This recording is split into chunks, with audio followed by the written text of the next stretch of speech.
नमस्कार दोस्तों, मैं Premchandra. Welcome to my YouTube channel pre exam training. दोस्तों, प्रैक्टिस सेट 14 लेकर हम आपके सामने आए हैं। बहुत अच्छे आज भी सवाल कराए जाएंगे।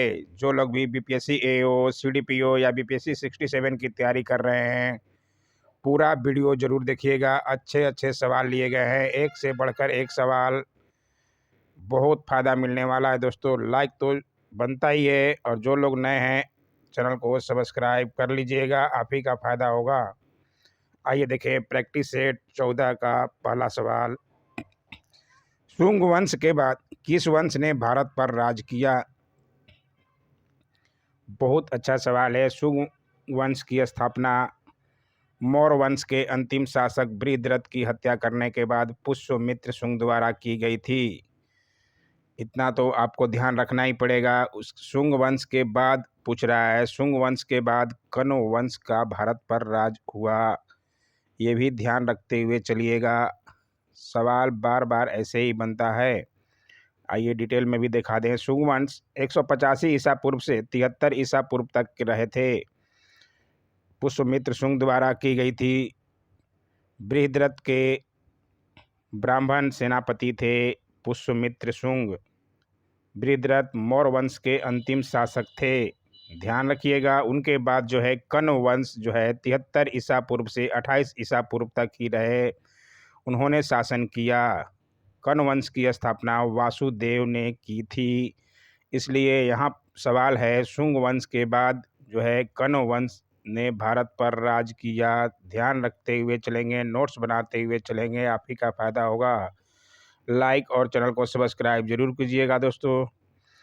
अशोक के शासनकाल में बौद्ध सभा किस नगर में आयोजित की गई थी? 4 बौद्ध सभाएं आयोजित की गई थी, लेकिन अशोक के समय में तृतीय बौद्ध सभा आयोजित की गई थी, पाटलिपुत्र में।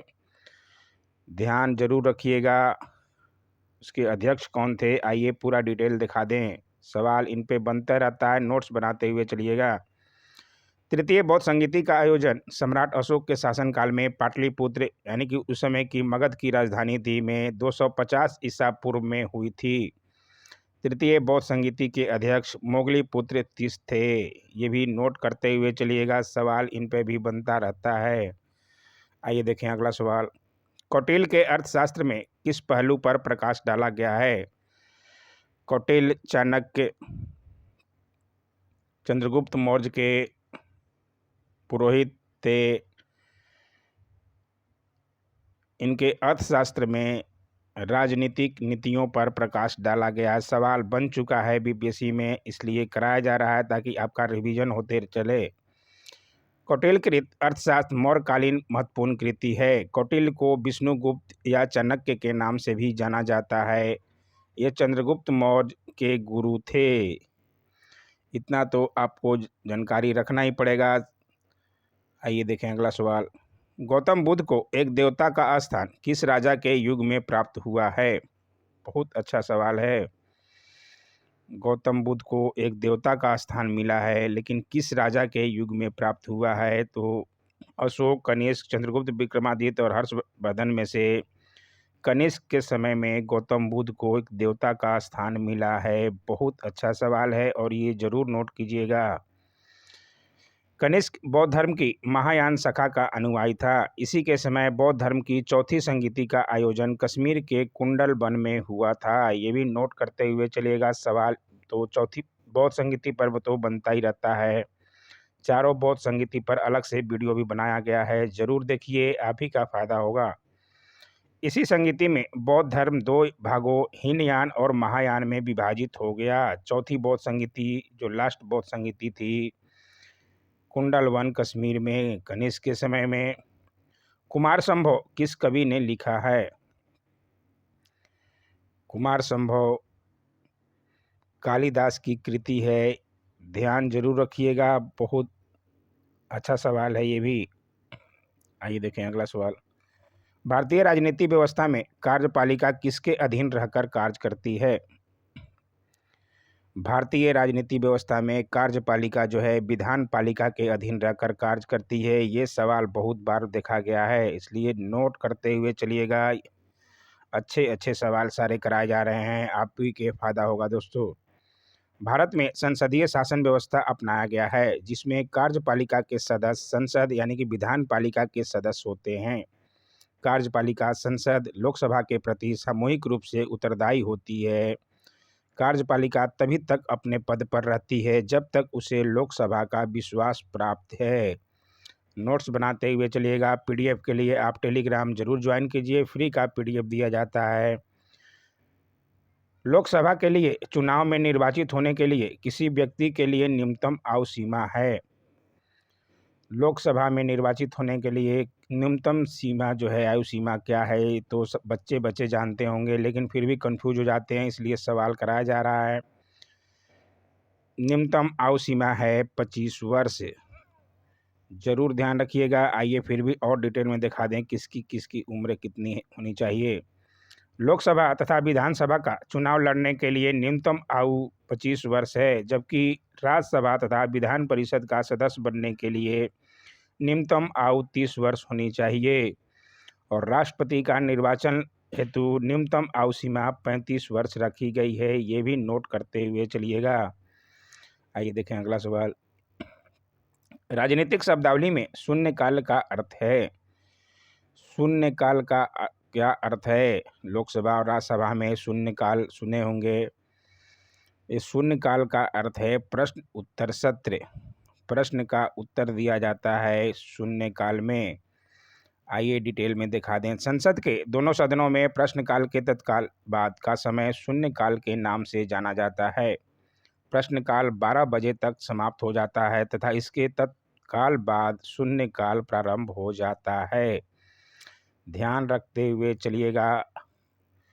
भारतीय संविधान का कौन सा अनुच्छेद संवैधानिक प्रावधानों को संघीय संसद या राज्य विधान पालिकाओं द्वारा बनाए गए नियम कानूनों पर प्राथमिकता प्रदान करता है? कौन सा अनुच्छेद है जो संघीय संसद या राज्य विधान पालिकाओं द्वारा बनाए गए नियम कानूनों पर प्राथमिकता प्रदान करता है? अनुच्छेद 245 है। जरूर नोट कीजिएगा, सवाल ऐसे बनते रहते हैं। Like, share, comment and subscribe तो जरूर कीजिएगा दोस्तों। कानूनी विषयों पर राज्य सरकार को परामर्श कौन देता है?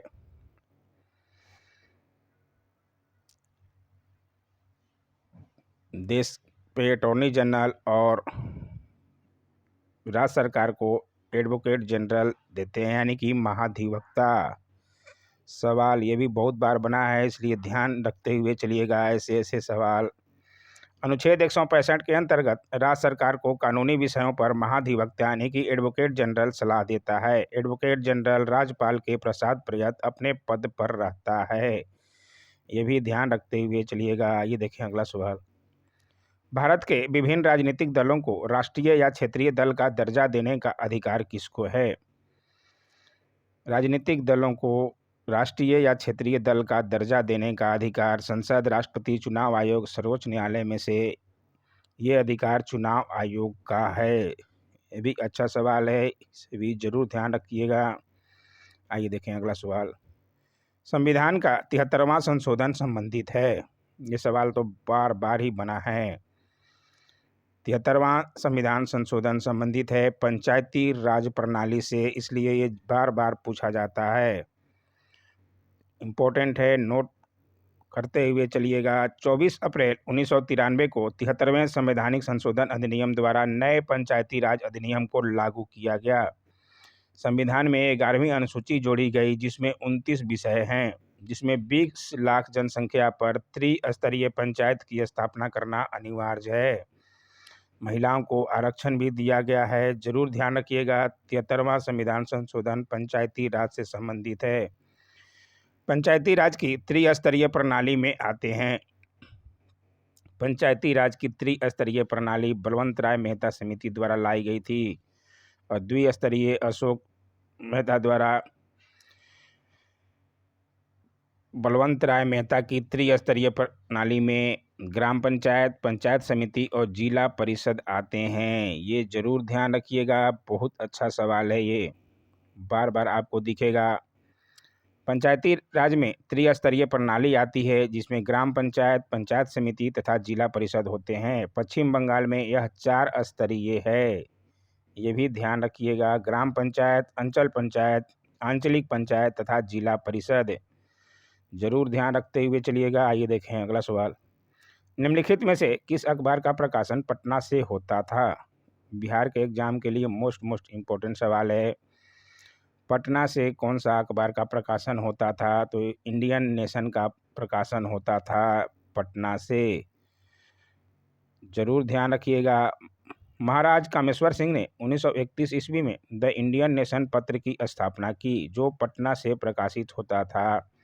पंजाब केसरी लाला लाजपत राय का पत्र था, जो पंजाब से प्रकाशित होता था, तथा डॉन का प्रकाशन कराची पाकिस्तान से किया जाता है, इसलिए जरूर ध्यान रखिएगा। आइए देखें अगला सवाल। इलाहाबाद की संधि के बाद रॉबर्ट क्लाइव ने मुर्शिदाबाद का उप दीवान किसे बनाया? सवाल बहुत बार बना है। इलाहाबाद की संधि 1765 ईस्वी में बक्सर युद्ध के बाद हुई थी। इलाहाबाद की संधि, इतना तो ध्यान रखना ही पड़ेगा आपको। रॉबर्ट क्लाइव ने बिहार का उप दीवान सिताब राय को और मुर्शिदाबाद का उप दीवान मोहम्मद राजा खां को बनाया था, इसलिए नाम नोट करते हुए चलिएगा, दोनों पे सवाल बनता है। इलाहाबाद की संधि 1765 ईस्वी के बाद रॉबर्ट क्लाइव ने मोहम्मद रजा खां को बंगाल का नायब दीवान बनाया, जो मुर्शिदाबाद में रहकर कार्य करता था, तथा राजा सिताब राय को बिहार का नायब दीवान बनाया, जो पटना में रहकर कार्य करता था। दोनों को नोट करते हुए चलिएगा। आइए देखें अगला सवाल। निम्नलिखित में से कौन सा आयोग 1857 ईस्वी का विद्रोह दमन के बाद भारतीय फौज के नौ संगठन से संबंधित है? 1857 ईस्वी का विद्रोह दमन के बाद भारतीय फौज के नौ संगठन से पील आयोग संबंधित है। ये ध्यान जरूर रखिएगा, अच्छे सवाल हैं ये भी। 1857 ईस्वी का विद्रोह दमन के बाद पील आयोग का गठन भारतीय फौज के नौ संगठन हेतु किया गया था। वुड के घोषणा पत्र द्वारा शिक्षा के क्षेत्र में हुई प्रगति की समीक्षा हेतु 1882 ईस्वी में सरकार ने हंटर की अध्यक्षता में एक 8 सदस्यीय आयोग का गठन किया था, हंटर आयोग। आइए देखें अगला सवाल। भारतीय राष्ट्रीय कांग्रेस के दूसरे अधिवेशन की अध्यक्षता किसने की? भारतीय राष्ट्रीय कांग्रेस की स्थापना 1885 ईस्वी में मुंबई में की गई थी। इसके प्रथम अध्यक्ष WC बनर्जी तथा संस्थापक A.O. ह्यूम थे। इतना तो जानकारी रखना ही पड़ेगा आपको। दूसरे अधिवेशन की अध्यक्षता पूछ रहा है। दूसरे अधिवेशन कलकत्ता में हुई थी, जिसकी अध्यक्षता दादा भाई नौरोजी द्वारा की गई थी। नोट जरूर कीजिएगा। भारतीय राष्ट्रीय कांग्रेस के दूसरे अधिवेशन यानी कि कलकत्ता में 1886 ईस्वी को अध्यक्षता दादा भाई नौरोजी ने की। 1906 ईस्वी में भी कलकत्ता अधिवेशन में अध्यक्षता दादा भाई नौरोजी ने ही की थी, जहां पहली बार कांग्रेस के मंच से औपनिवेशित स्वराज की मांग की गई थी। जरूर ध्यान रखिएगा, औपनिवेशित स्वराज की मांग कब की गई थी? 1906 ईस्वी में, जहां अध्यक्ष थे दादा भाई नौरोजी, क्योंकि 1905 में बंगाल विभाजन के बाद कुछ बंटवारा हो गया था। आइए देखें अगला सवाल, उसी पर आ गया। बंगाल का विभाजन हुआ था। बंगाल का विभाजन कब हुआ था? 1905 तो सब जानते हैं, लेकिन आपको डेट वाइज जरूर ध्यान रखना पड़ेगा अगर आप BPSC की तैयारी कर रहे हैं तो। बंगाल का विभाजन 16 अक्टूबर 1905 ईस्वी को हुआ था, जरूर ध्यान रखिएगा। बंगाल का विभाजन 16 अक्टूबर 1905 को हुआ था। इस आयोजन की घोषणा लॉर्ड कर्जन ने जुलाई 1905 में दो प्रांतों पश्चिमी बंगाल में कौन कौन आते थे, बिहार और उड़ीसा सहित, और पूर्वी बंगाल असम सहित के रूप में की थी, अलग अलग। इसलिए ज़रूर ध्यान रखिएगा। लाइक और सब्सक्राइब तो बनता ही है दोस्तों, कर लीजिए, आप ही का फ़ायदा होगा। राष्ट्रीय आंदोलन में निम्न में से किसको नरम दलिए के तौर पर नहीं जाना जाता था? नरम दलिए और गरम दलिए का पर सवाल बार बार बनता है। गरम दलिए में लाल बाल पाल आते हैं, ये तो आपको कंठस्थ रखना पड़ेगा, और अरविंद घोष। 4 लोगों का नाम गरम दलिए में आप ध्यान रखिए। और नरम दलिए में दादा भाई नौरोजी, एमजी रानाडे, गोपाल कृष्ण गोखले आते थे। यहाँ पे पूछ रहा है नरम दलीय के तौर पर नहीं जाना जाता था, यानी कि बाल गंगाधर तिलक को नरम दल नहीं गरम दल के रूप में जाना जाता था, गरम दलीय थे। पूरा डिटेल दिया गया है। लाल बाल पाल के नाम से गरम दलीय जाने जाते थे। नोट्स बनाते हुए चलिएगा, आप ही का फायदा होगा दोस्तों। स्क्रीनशॉट ले लीजिए, टेलीग्राम ज्वाइन कीजिए, कैसे भी कीजिए, आपको तैयारी करना ही पड़ेगा। जनरल डायर को किसने गोली मारकर हत्या की?